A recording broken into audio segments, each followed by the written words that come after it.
వెలమకన్ని voice YouTube ఛానల్ని ప్రోత్సహిస్తున్న శ్రోతలందరికీ నమస్కారం.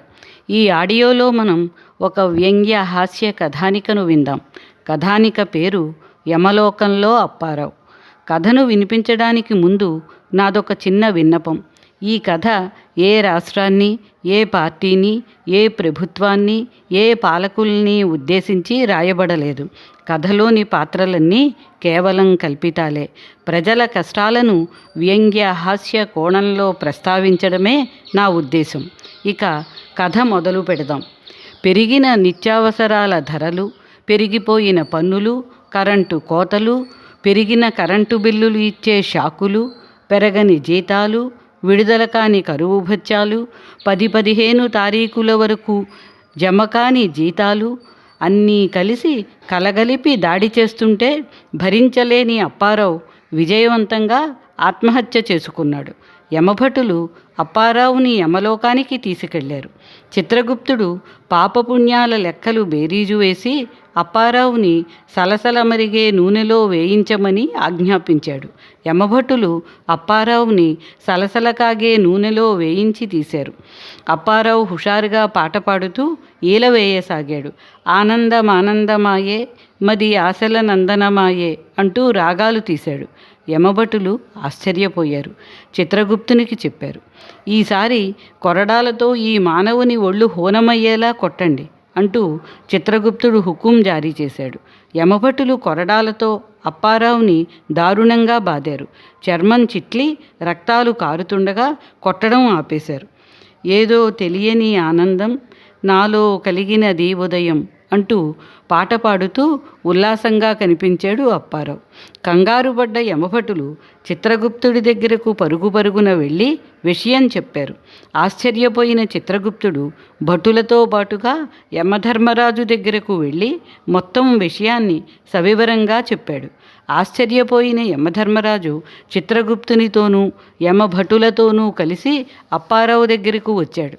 ఏ, నీకు బాధగా లేదా అడిగాడు యమధర్మరాజు. లేదు, సంతోషంగా ఉంది, కూల్గా చెప్పాడు అప్పారావు. ఈ మానవుడిని తేళ్ళు, జర్రెలు, పాములు వంటి విషజీవులు ఉండే చీకటి గదిలో ఉంచి తలుపులు వేయండి.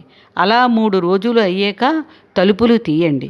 యమలోకపు శిక్షలు అంటే ఏమిటో ఇతగాడికి బాగా తెలియవస్తుంది ఆజ్ఞాపించి వెళ్ళిపోయాడు యమధర్మరాజు. అప్పారావుని యమధర్మరాజు చెప్పినట్టుగా విషజీవులు ఉన్న చీకటి గదిలో బంధించి తలుపులు మూసి 3 రోజులు ఉంచారు. 3 రోజులు గడిచిపోయాయి. యమధర్మరాజు సమక్షంలో చిత్రగుప్తుడు చూస్తుండగా యమభటులు గది తలుపులు తీశారు.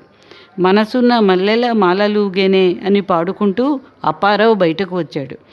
ఏ శిక్షలకు లొంగకుండా నవ్వుతూ నాట్యాలు చేస్తున్నావేంటి? మా శిక్షలేమీ నీకు బాధ కలిగించడం లేదా?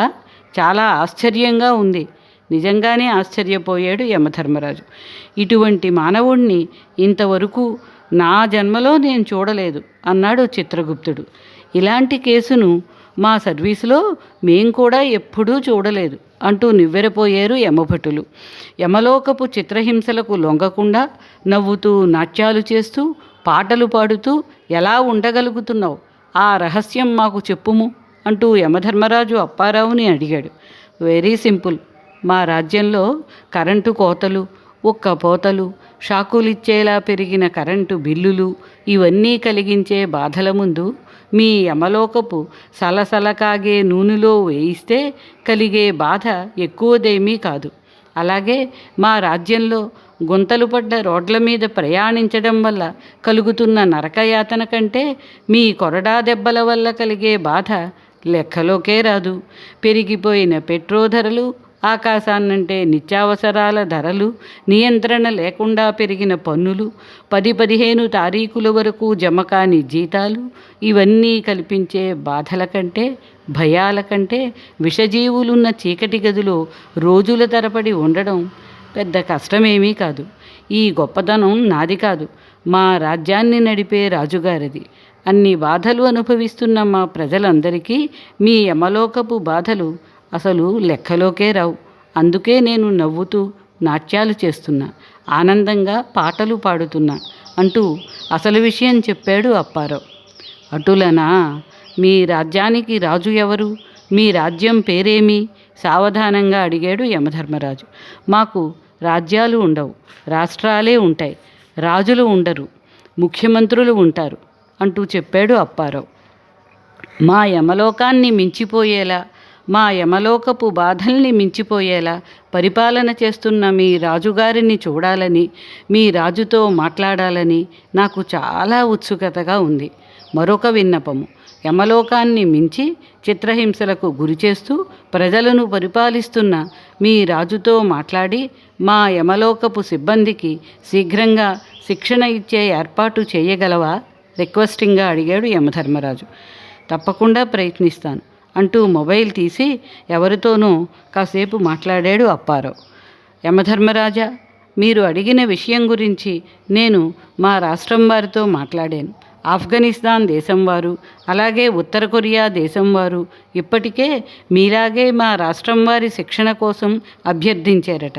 ముందుగా వారి వారి అభ్యర్థనను పరిశీలించిన తరువాత మీ అభ్యర్థనను పరిశీలించి నిర్ణయం తీసుకుంటామని చెప్పారు అంటూ అప్పారావు సవివరంగా విషయాన్ని వివరించాడు. భళభళి, దేశాల వారు మీ రాష్ట్రానికి శిక్షణ కోసం రావాలని ఉవ్విళ్ళూరుతున్నారన్నమాట. ఎంత గొప్పవాడు మీ రాజు!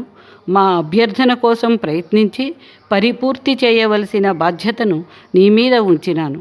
శీఘ్రముగా పని పూర్తి చేయవలే గంభీరంగా చెప్పాడు యమధర్మరాజు.